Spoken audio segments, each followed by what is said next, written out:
Good morning, good afternoon, good evening, whatever time frame you happen to be listening to this, and welcome back to a wee bit of monkey business. The gang from Flower City Comic-Con bringing you the latest and greatest in all things nerd world news.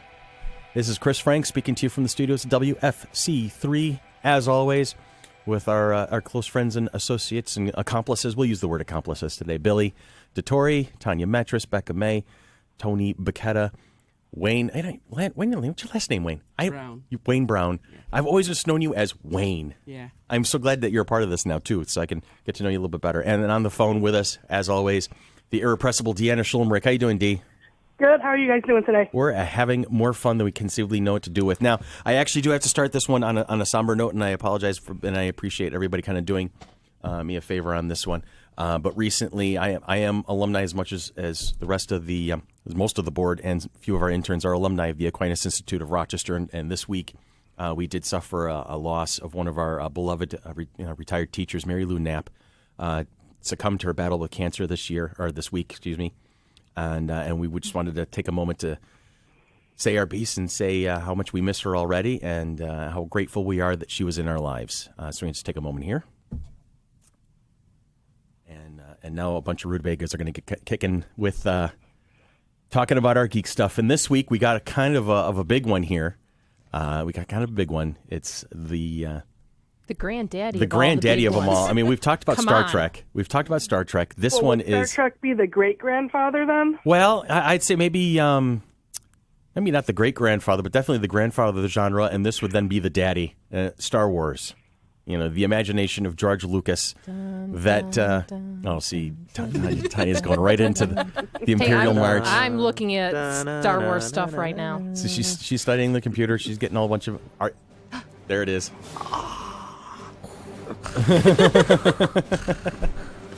Scroll up real quick, T. Scroll up real quick. Okay, I see the screen that you're on. I can see what you're looking at. That's how we can see all our screens. That's okay. Yeah. Oh. That's awesome. Yeah. That is phenomenal. So I'm like, out of the corner of my eye, I'm like, what is she looking at? And I'm like, is that questionable material? No, it's a BB-8 motion lamp. Oh, you've got enough BB-8 on the brain already. All right, He's cute. So let's talk about Star Wars. Yeah. What was originally in one of the original treatments of George Lucas? You ready for that? This was the full title. The Adventures of Luke Starkiller, as taken from the Journal of the Whills, Saga 1, The Star Wars. That was the entire thing that Lucas had on his notebook. That was the original title of Star Wars. Wow. That was a mouthful. Obviously, he's whittled it down a little bit over the years. Really? Probably the studio said no. Yeah.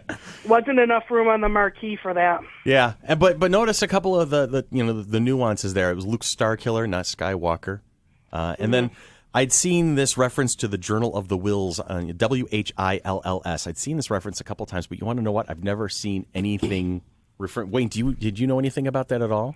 I've heard of it, but I've never seen it. I went looking for information in the past couple of days to see if I could find something that maybe it kind of leaked into like the Enhanced Universe book. They did do a comic book, very brief comic book series. I forget, I think early 90s, where they actually took Lucas's original pilot idea and just created like a what-if universe. Oh, and that happened recently, as a matter of fact, too. I have a couple. I had the first 2 issues. They were out this past Han Solo's like spring.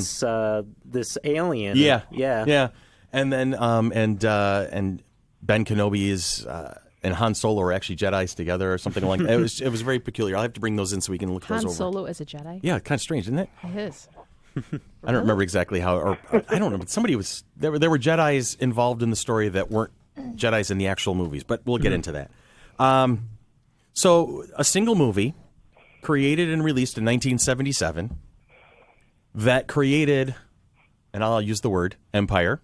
It created this monstrous thing that continues and thrives 40 years later. Billy, do you remember when you saw the movie the first time? I did. I'm old enough to have seen it in its original theatrical run. Same Me here. too. Same here. But I was 5. Saw it at I believe, the Cine 1234 on West Ridge Road. My stars. Wow. Wayne, how about you? I saw it at the Pittsford Plaza Lowe's. That's where I saw it. Yep. The one in the back. Uh-huh. Yeah. Yeah. I was, let's see, Lowe's you were 5? Marketplace. Tanya, I was 5. You were 5. I was 7. Billy you were what, 15? Let's see, the 16, 12? 12? Okay, I didn't think you were that much older than me. Yeah. My mom was about the same age as you, Billy. I've heard stories like when she went there, she couldn't sit with her then boyfriend because the theater was so packed. Wayne, how about you? 20. You were 20 at the time? Yeah. Wayne's the old man in the crew. Holy But that's cow. okay. You age well, man. I'm telling you. You age real well. But he must use the Force. Dark Yeah, side, the dark theater side that- of the Force. The theater that I saw the original movies in is no longer there. No. Yeah, Just like the mine cine, either. the No, West. I You don't know think where so. Field and Stream is now? Yes. Yes. Yeah. And I've told this anecdote a couple of times. I think I've even mentioned it in one of the earlier podcasts where here I was so enamored with this movie. And this was an era where you really didn't go back to the movie theater to see the same movie over and over and over again. But here I was at 7, and my dad humored me so well. I saw it like 10, 11 times just in the first couple of months after it had been released. And that's not even unusual. People were doing that. This was that first movie that really kind of drew so much attention that people were going back over and over and over again. Up until then, nobody went to the movies that much. Right. It was just go Yeah. once, and that was it. It's very ironic that the studio didn't have too much faith in it. No. No. Nobody did except for Lucas and Spielberg. Well, Lucas didn't even have. He has an Spielberg. anecdote where he was doing a private viewing in one of his studios, and he had Spielberg in there. He had Kubrick and not Kubrick. There was a couple of other people who are legends in the industry these days, but they all watched it and they were like, okay, wow, this is going to be a bomb. This is going to tank. Steven Spielberg was the only one who expressed any faith in it whatsoever. Lucas didn't even go to the premiere. He went on vacation to Hawaii. Yeah, Spielberg made a deal with, made a bet with, or it was like a deal with Lucas where he would get a percentage of the marketing shares. I'd heard that. Yeah. I've heard that urban legend before. Well, back then, nobody got marketing, and the only reason that Lucas got marketing was because the studio had no faith in the movie, and it gave him all the rights to the movie. Gave him like 40% of the marketing. They gave him basically all of the marketing. Yeah, it was crazy. Because up until then, science fiction movies did not do well in the theaters. You They had expected to sell a couple toys, and that was that. Well, even then, there wasn't very much marketing because let's see, up until then, the biggest one might have been Planet of the Apes. So and Damn that you, didn't- dirty apes. That didn't do really well. And even the critics panned it. I came across something a couple of weeks ago. It was titled 40 Blockbuster Movies That Critics Got Wrong. And here's a couple quotes from some critics about Star Wars. The first one was from the New Yorker. It's an assemblage of spare parts. It has no emotional grip. An epic without a dream. Interesting. An then epic the- without a dream. Yeah, I thought Okay. that was funny. The second one, about the dialogue, there's nothing to be said.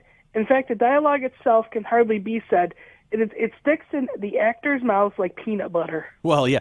Han Solo. Harrison Ford is often quoted as saying something along the lines of, he walked up to George Lucas and said, "You may be able to write this stuff, but nobody can say it." Yes. It's just the dialogue was very complex and wouldn't. And we saw that, and we'll get into this later, or maybe in a later podcast, we'll talk about the dialogue in the prequel movies and just how wooden and stone it was. But we'll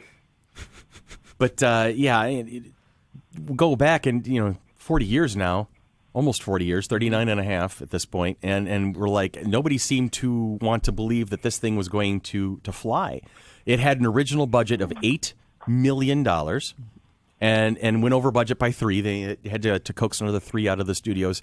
So a total budget of $11 million to make this movie. Think of what.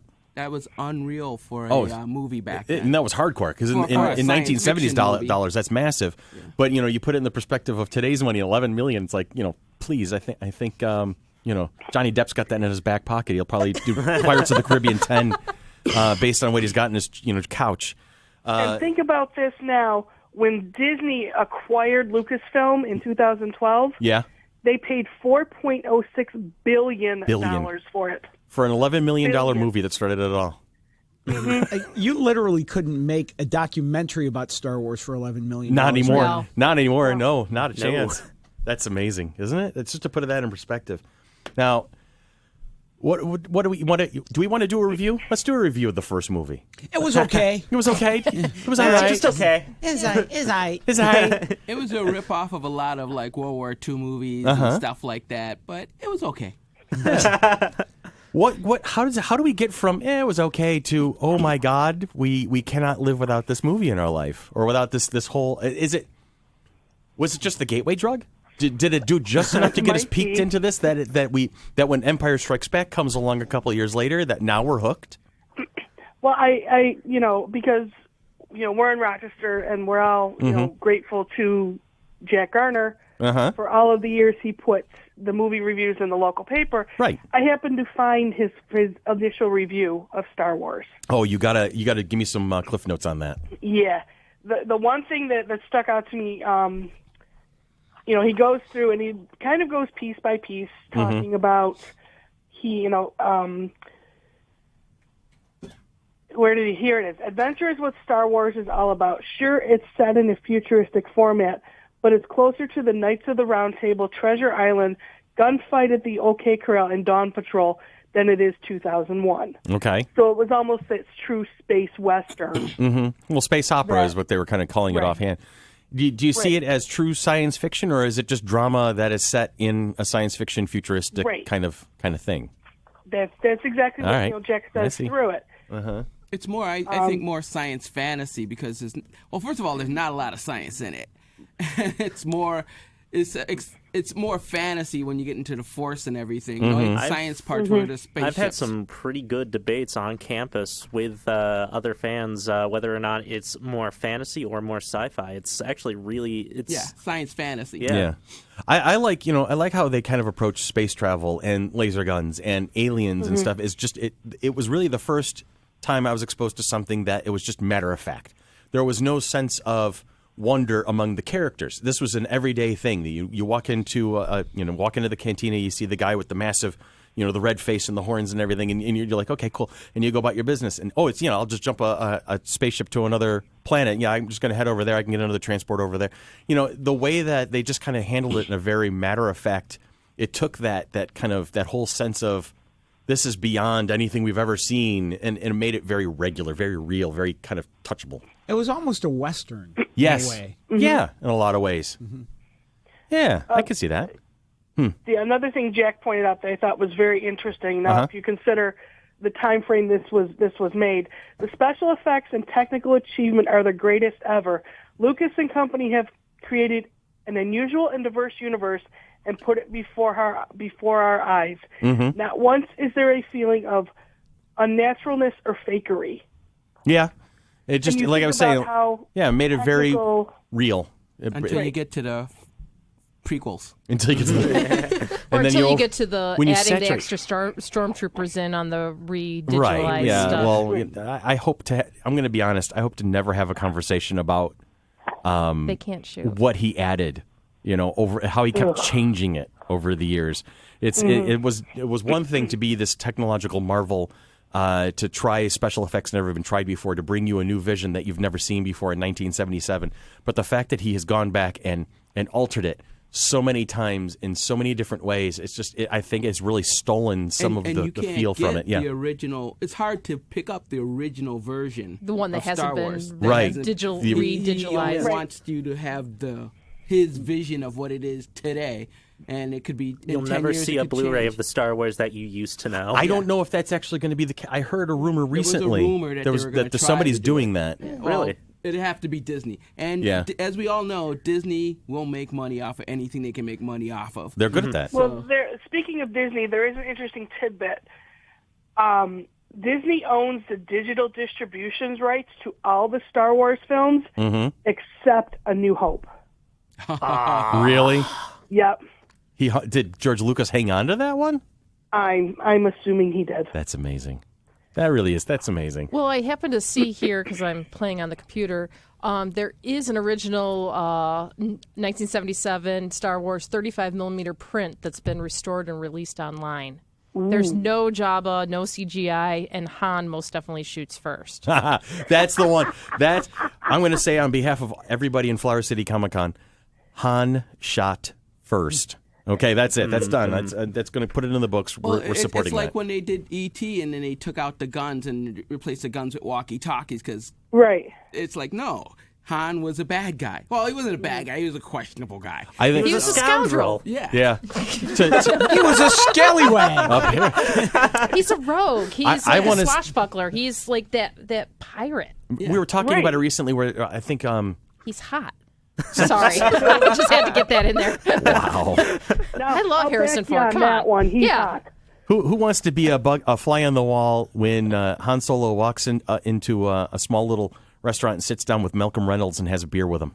Yes. All right. Oh, God. Han Solo and Can I Malcolm just Reynolds serve having a that quick beer? chat. Yeah. I just want to serve that. Chris, I got a quote that Jack has from the review Shoot. from George Lucas. Yep. He said his goal in Star Wars was to make an action movie, a movie in outer space like Flash Gordon used to be. Right. I'm trying to make a classic sort of genre picture, a classic space fantasy in which all the influences are working together. Okay. Well, wasn't the crawl of the intro nod to Flash Gordon? Yeah, in a way. Yes. Yeah. Yes. And that's the thing. I mean, George Lucas has always been kind of most influenced by those serials that he grew up watching as a kid.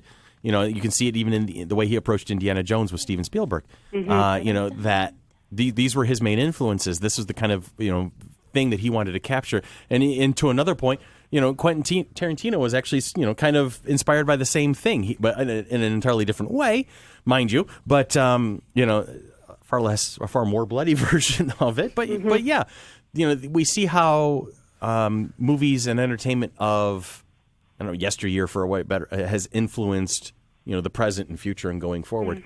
But that's how Lucas rolls. You look at American Graffiti. Yep. That was an homage to him growing up in the 50s. Yep, that's it exactly. So that I think that's Lucas's MO in just about everything he does. It's to pay honor to the things that influenced him that he likes, and to make sure that people understand it and never forget it. Well, he certainly managed to keep that in our consciousness. Now, But a lot of people forgot Howard the Duck. yeah, and we're trying to. Thank you for reminding me. And we will Except continue for in, to try like, to. the Flashbacks. Thor movie. Yes. Yeah. Oh, was it? Oh, Howard yeah. the was Duck the end was in credits Thor. scene. Guardians of the Galaxy. Yeah, Guardians was of the it Galaxy Guardians is of the where Howard shows up. I knew it was one of those Marvel movies. Yes. He was in the Collector's Museum. Yes. Yeah. Ay, ay, ay. I saw that movie. So moving on. We're in 1977. We've got this, we won't call it a masterpiece.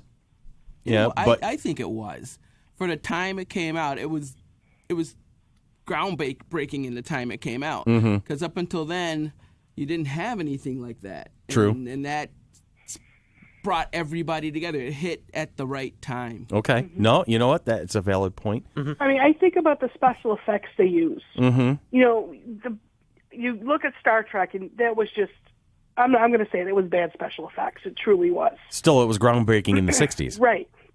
But you look at Star Wars, and it's like, wow, it doesn't look cheap. It doesn't look fake. It looks real. Right. I'm looking at the review from Roger Ebert from January of 1977. And he says that the movie works so well for several reasons, and they don't have to do with the spectacular special effects. But they say that it relies on the strength of the pure narrative, the most basic storytelling form known to man, just the journey going from point A to wherever it ends. And how many times has that journey been copied in other movies now? Honestly, where you have. I'm going to admit that a lot of the great movies before 1977, I don't have a lot of experience with personally. I didn't watch a lot of the older movies. I mean, my favorite older movie is Patton. The war movie from 1970. All right, but for me to see that that mysterious teacher coming out of the woodwork to bring the young hero forward, that was a first for me. You didn't watch a lot of Chopsaki movies, did you? No, I didn't. I really didn't. Yeah. I didn't. That was prevalent in a lot of them. Okay, and you had mentioned that where he was drawing his influences from, and it's well documented, Kurosawa and all of those, the legendary one of the movies. things is Gene Roddenberry. He was adamant that Star Wars stole his money because for years before Star Wars came out, he'd gone to Paramount saying, I got Star Trek. We need to make a Star Trek movie, new TV series called, it was called Phase 2. Mm-hmm. Right, I remember that. And then Star Wars hit and made $1 bajillion, and then Paramount said, don't we got something like that? And it's like, hey, you want to make a movie? We'll give you some money to make a movie. Right. And that's where you got Star Trek, the motionless picture. The motionless picture. We're going to get into that in another podcast, Wayne. But I'm very glad you said that because it kind of touches on some other things I was thinking about Trek. But, we'll get into that down the road. I'm actually going to write that down while somebody else is telling me something interesting. Come on, tell me something I'm interesting. reading this. It says from the New Yorker, Star Wars is like getting a box of Cracker Jacks, which is all prizes. That's like amazing. That's cute. It is cute. It's like, And a lot of people who look back on Star Wars now, I guess that's another reason why Lucas does all the new changing to the special effects, making them more digital. Because a lot of people are like, the special effects in Episode 4 suck. Because you can see the matte lines on the spaceships. You can see the green screen doesn't look really well. That was great for back then. Oh, yeah. That was You got to excellent. keep it in the perspective. And it's that's part of the charm and allure is that you see how simplistic it was 40 years ago up until what they're doing now. So you see the evolution of technology. And I think that's another interesting part is that this franchise has been able to change and adapt with the times and still maintain its entertainment and its value. Yeah. All along the way. We got some great perspective in the room today because we have us, the veterans, Billy, Tanya, myself, Wayne, Deanna on the phone.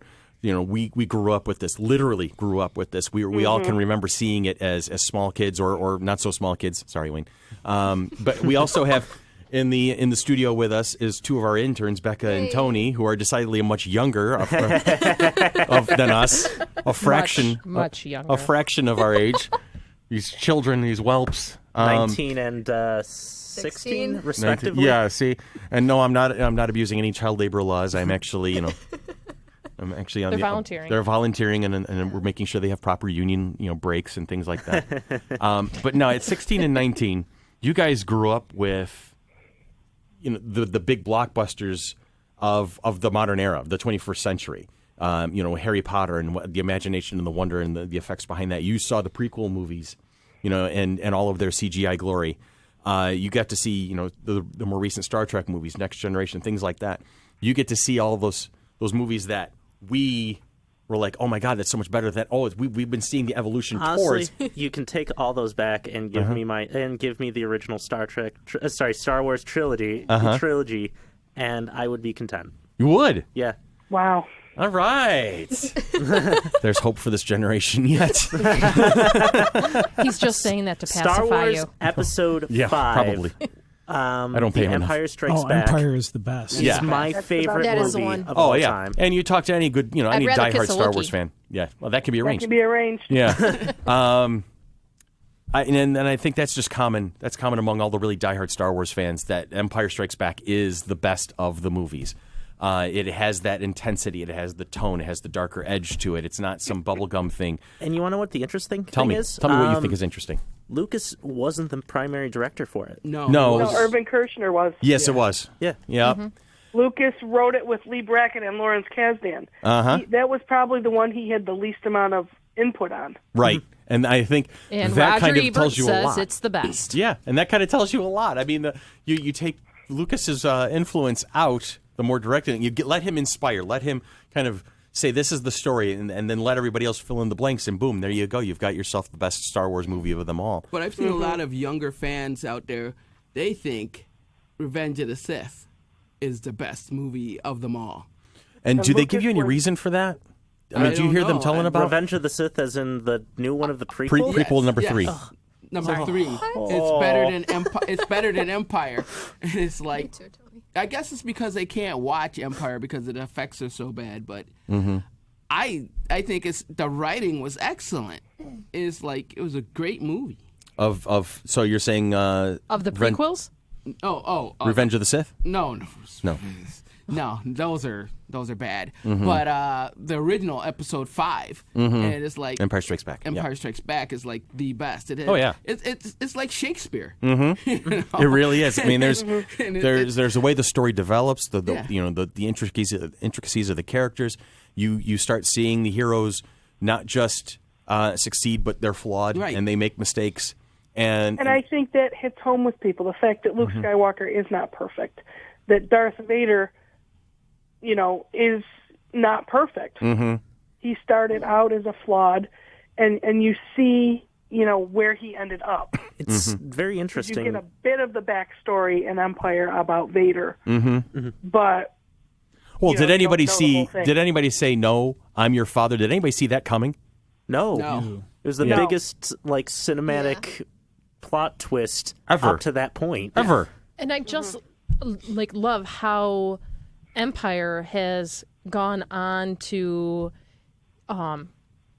just be an inspiration for some TV show aspects and other movie things, like in the most recent Captain America movie with Spider-Man going around the big, was it Ant-Man? Ant-Man, Giant Man, something like that. And then I just watched one of the DC shows this week, and they were trying to do Empire, and they're like, Empire of the Sun? They're like, no, Empire Strikes Back. As Caitlin Snow goes, Empire Strikes Back, she goes, hey, even I've seen that type thing. So it's just great how they're still bringing back one of the greatest movies. The global cultural consciousness is these movies. They are. I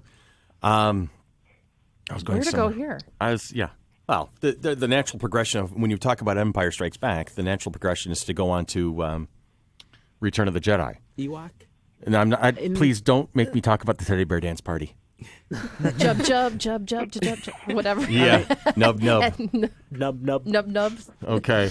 Yeah. But for all the hate that the Return of the Jedi gets, one of the most iconic moments in movie history, the Slave Leia. Oh yeah. Oh yeah. Which Disney won. That's like of course. When I say return, what's the most prevalent image in your head?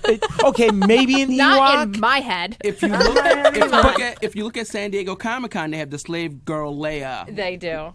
The contest. It's its own like category. Hundreds of women dressed as Slave Girl Leia. Yeah. And the one thing Disney's done now is they got rid of Slave Girl Leia. You can't pick up, so everybody wants to pick up a Slave Girl Leia if you can find one now, because you can't get one. Because and Jabba the Hutt's running friendly. Yeah. And Jabba the Hutt's running for president. He is. It's true. Becca's laughing. She has not seen that. No. Yeah, there's Crooked Leah. She's saving data on a private server. I better vote for this guy, and this guy is Jabba the Hutt. Yeah. I think that boils this whole mess of our political system down in one framework. Well, don't forget, it's the 6th of November. Yesterday was the 5th of November. Remember the 5th of November. Well, That's a whole other podcast. Depending on when you're listening to this. I do plan on talking about V for Vendetta down the road. Yes, that's on my list. So of people things to know do. now what day that we're recording this. With the list of things I'm doing, I can push it to the next November 5th, but that's fine. By the time you hear this, yes, President Trump. Oh God, no. Oh God.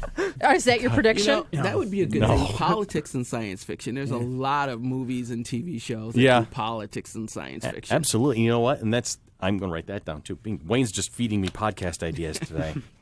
Well, you look at the Star Wars politics. Sitting and talking. And more sitting and talking. And walking and talking. And commuting and talking. And force choking and then talking. Actually, I have a T-shirt that I bought at Fan Expo a couple years ago. It's Vader and the Stormtroopers. It says, "Eliminate terrorism, support the Empire." There you go. That's it. I'm waiting for them to do a movie based on the Empire. Or Star Wars told from the viewpoint of the Empire. That's what I'm saying. Like Wicked. Yeah. I'd enjoy that. That would be interesting, especially like if you do it from the perspective of a low-level stormtrooper who doesn't know any better. He's just trying to follow his orders. Yeah. Because look at the 501st. They're all basically it's the other side. The Empire. So let's have a movie based on their exploits. Well, we're going to pick this up, and that's the thing I knew about Star Wars. Is you start talking about it, you can't stop. It's just one of those things. Wind me up and watch me go. That's it, exactly. So what we're going to do is we're going to wrap this particular podcast up for now, because I always like to try and keep them at about a half an hour, so we're not, going too far into. This is definitely to be continued. This is to be continued. This is very episode. Soon. Well, no, this is not episode 6 of the. This is 1.6754. This is episode 1 of our Star Wars talk. Yeah, we don't know how many we'll have eventually. Yes, this is a new hope for me that I actually know what I'm talking about half the time. Man. All right, and there we go. We're going to close it up. Jedis and Sith, this has been Monkey Business, a Mighty Monkey production. Monkey Productions of Rochester, New York, creators and presenters of the Flower City Comic-Con. Presenting their second show, May 20th and 21st of 2017, at the Rochester Riverside Convention Center. Follow us on Facebook, www.facebook.com/FC3Rock, ROC. Yeah. We're not talking about slash this podcast. We're not talking about slash. Unless you slash them with a lightsaber. Easy. That's Luke and Han slash. Slash with the lightsaber.